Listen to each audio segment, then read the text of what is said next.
คนที่ตามัวไม่ต้องกลัวแล้วมาฟังครูท่านนี้พูดกันหลังจากกินไข่แล้วห้ามกินสิ่งเหล่านี้ทันทีไม่อย่างนั้นคุณจะเสียใจไม่ทันคุณรู้ไหมว่าหลังจากกินไข่แล้วอาหารใดบ้างที่ไม่ควรกินทันทีขอแนะนำให้ทุกคนกดไลค์และกดนิ้วโป้งฟรีเก็บไว้เป็นที่ระลึกเพื่อให้คุณหาดูได้ในครั้งต่อไปยังสามารถแชร์ให้กับครอบครัวและเพื่อนๆที่ชอบกินไข่ใกล้ตัวได้คุณรู้ไหมไข่กลับเป็นตัวเร่งให้ตาพร่ามัวคนที่มีปัญหาตาพร่ามัวมาเป็นเวลานานห้ามกินไข่โดยเด็ดขาดยิ่งกินมากเท่าไหร่ตาก็ยิ่งมองเห็นไม่ชัดมากขึ้นเท่านั้นต้องฟังคำเตือนนี้ให้ดีตาพร่ามัวพูดง่ายๆก็คือการที่อายุเพิ่มขึ้นส่งผลให้เลนส์ตาเกิดการเสื่อมสภาพความโปร่งใสลดลงจึงทำให้ดวงตาเกิดความขุ่นมัวตาพร่ามัวมองเห็นไม่ชัดไม่ว่าคุณจะกินรูทีนอะไรหรือหยอดยาหยอดตาอะไรก็ไม่มีประโยชน์อายุขัยของดวงตาจะอยู่ได้เกินอายุหรือไม่คุณแค่จำไว้ว่ากินสิ่งหนึ่งก่อนนอนดวงตาของคนอายุ80ปีก็จะสว่างสดใสเหมือนอายุ18ปีไม่ว่าคุณจะมีปัญหาตาแห้งเจ็บปวดเมื่อเห็นแสงมองเห็นไม่ชัดหรือดวงตาขุ่นมัวตาเห็นภาพซ้อนปัญหาดวงตาอะไรที่ร้ายแรงแค่ไหนเมื่อเจอมันก็ต้องยอมแพ้มันคือศัตรูตัวร้ายของปัญหาดวงตาถูกเรียกว่าทองคำแห่งดวงตาแค่อิลิปเล็กๆก็สามารถทำให้ดวงตาของคุณสบายสว่างใสได้ทั้งวันฉันกล้ายืนยันต่อหน้านักเน็ตทั่วประเทศโดยใช้ชื่อเสียงส่วนตัวเป็นประกันถ้าสิ่งนี้ไม่สามารถขจัดสิ่งสกปรกในดวงตาของคุณได้ฉันจะลาออกทันทีถ้าไม่สามารถทำให้ดวงตาของคนอายุ80ปีสว่างสดใสเหมือนวัยรุ่นอายุ18ปีได้ฉันจะคุกเข่าตรงหน้าบ้านคุณเป็นเวลา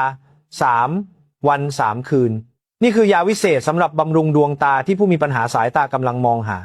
รับประทานวันละ2 เม็ดเช้าและเย็นขับไล่ความพร่ามัวของดวงตาออกจากบ้านดีกว่ายาหยอดตาหรือน้ำยาล้างตาใดๆถึง10 เท่าดีกว่า100 เท่าเทียบกันไม่ติดเลยวันนี้นอนที่นี่ฉันขอยืนยัน3 ประการกับทุกคนรับประกันของแท้รับประกันคุณภาพ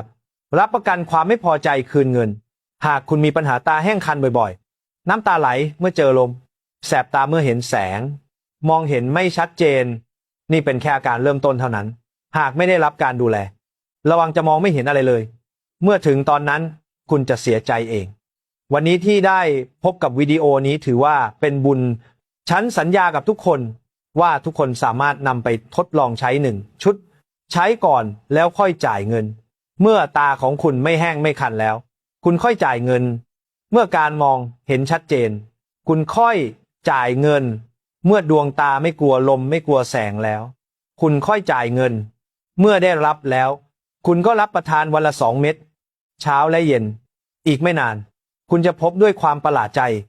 ว่าปัญหาดวงตาที่มีมานานหลาย10 ปีการดูแลรักษานั้นง่ายดายเพียงนี้ทุกเม็ดสกัดเข้มข้นจากสารสกัดสมุนไพรลี่หยานเข้มข้นสูงหังเห็นผลได้ชัดเจนและไม่สร้างภาระให้ร่างกายเม็ดเล็กๆเพียงเม็ดเดียวสามารถทำความสะอาดดวงตาได้อย่างดีเยี่ยมเมื่อดวงตาสะอาดไม่มีสิ่งอุดตันการมองเห็นก็จะชัดเจนเองทุกขวดมีรหัสป้องกันของปลอมบริการหลังการขายมีประสิทธิภาพมากยังมีการประกันภัยการขนส่งไม่ต้องกังวลเรื่องใดๆทั้งสิ้น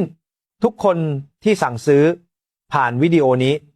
รับประกันว่าส่งตรงจากโรงงานทั้งหมดที่สำคัญวันนี้คุ้มค่าอย่างแท้จริงจำนวนสินค้าในกิจมีจำกัดรีบไปที่รูปโปรไฟล์ด้านขวาแล้วนำกลับบ้านกันเถอะหากช้าแม้แต่จะกระโดดก็ไม่ทัน